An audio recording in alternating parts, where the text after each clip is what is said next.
안녕하세요. 나는 변호사다. 김세라 변호사입니다.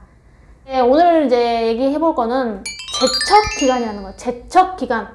소멸시효라는 게 있고, 민법에는 소멸시효 기간이라는 게 있고, 제척기간이라는 게 있어요.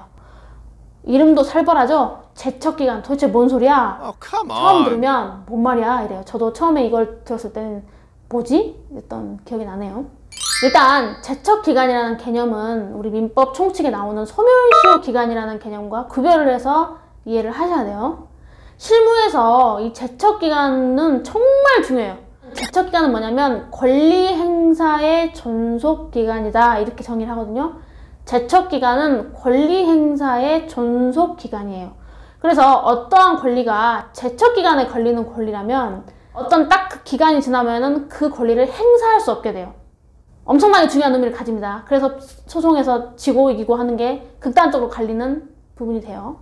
그러면 소멸시효는 뭐냐면은, 소멸시효는 일정한 사실 상태가 계속되면 권리관계를 묻지 않고 그 해당 권리의 소멸을 인정하는 제도인데, 소멸시효 기간은 말 그대로 권리 행사가 가능한 기간이에요. 권리 행사가 가능한 기간이고, 제척기간은 권리 행사의 존속 기간이에요. 조금 구별하기가 좀 쉽지 않죠. 그래서 민법을 가지고 얘기하면 민법 조문에 시효로 인하여 소멸한다, 시효로 인하여 소멸한다, 소멸시효, 뭐 이런 문구가 법 조문에 명확하게 들어가 있는 기간은 소멸시효 기간이고, 그런 게 없고 무슨 권리는 몇 년 내에 행사해야 한다, 무슨 권리는 몇 년 이내에 소를 제기해야 한다, 이렇게 써 있으면 그거는 제척 기간이에요.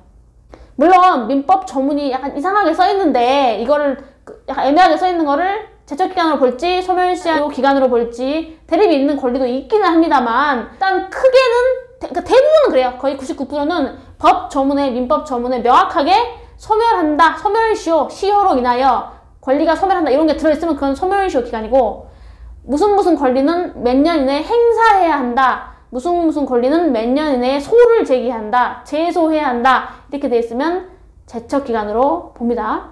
그래서 이 소멸시효 기간과 제척기간을 구별하는 걸 아까 말한 그 기준으로 구별하는데, 그럼 도대체 구별의 실익이 뭐냐? 무슨 차이가 있길래 굳이 이렇게 구별을 하느냐? 이것도 질문할 수 있겠죠?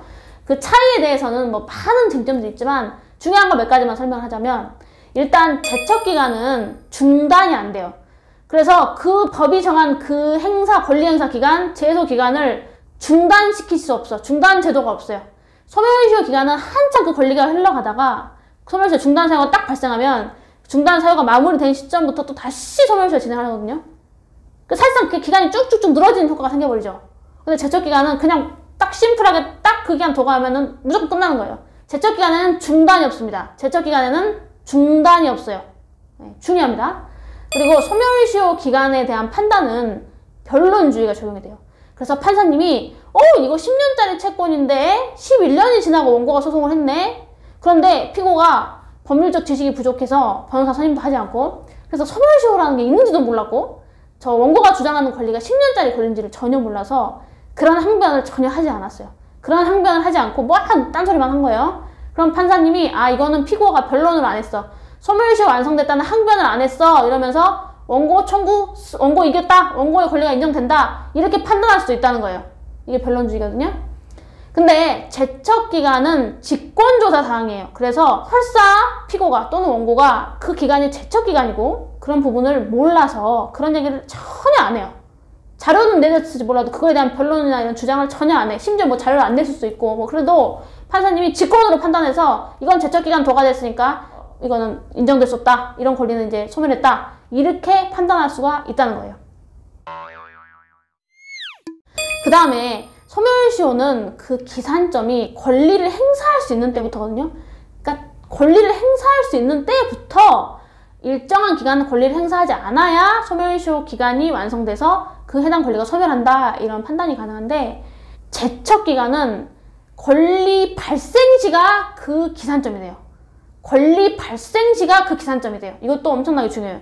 그래서 판례 중에 뭐가 있냐면, 매매 예약 완결권, 이것도 대표적으로 형성권이고 형성권으로서 제척기간이 적용되는 권리거든요.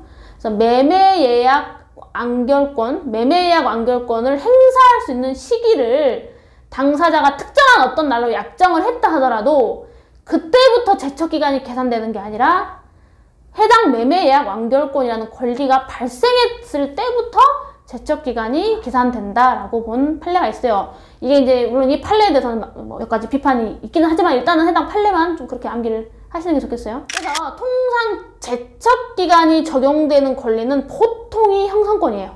형성권은 이제 당사자의 의사표시, 당사자의 권리행사로 바로 그 즉시 효과가 발생하는 권리 형성권이라고 하는데 대표적인 형성권이 해제권, 취소권 뭐 이런 게 형성권이거든요.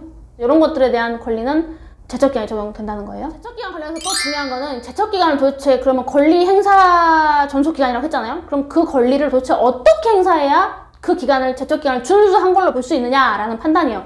여기에 대해서는 제척기간은 무조건 그 기간 내에 소송을 제기해야 된다라고 보는 견해가 있고 그냥 소송 외에서라도 뭐 전화를 하든 문자를 보내든 내용 증명을 보내든 그 권리 행사한다는 의사만 표시하면 된다라고 보는 견해도 있고 뭐 다양한데 기본적으로 우리 판례는 약간 해당 법 조문의 문구를 중시하는 해석을 해요. 그래서 우리 민법 제406조 제2항 요게 이제 사행위 취소권, 채권자 취소권의 제척기간 조문이잖아요.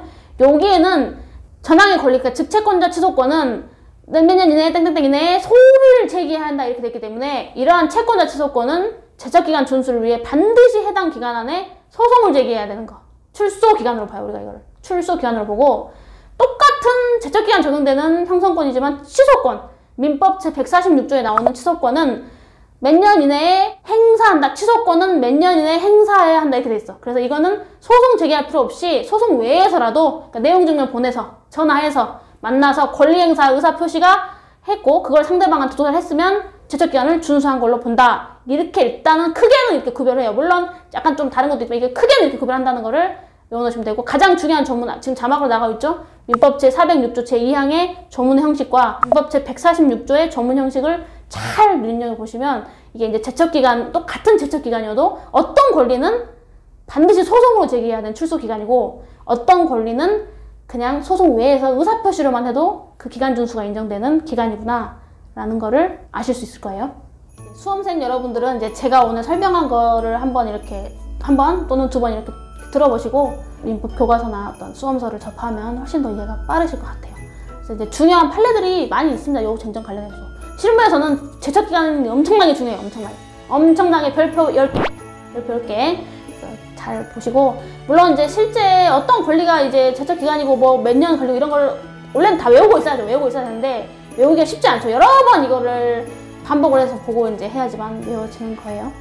저도 이제 사법시험 공부할 때는 이걸 외워야죠. 기간을 외워야 되는데 막상 이제 변호사 되고 나면 찾아볼 수 있죠. 찾아볼 수 있으니까 찾는데 거의 이제 여러 번 하다 보면 이제 자연히 이렇게 외워지게 됩니다. 여러분한테 많이 도움이 되셨으면 좋겠습니다. 오늘 들어주셔서 감사합니다. 구독과 좋아요 꼭 눌러주세요.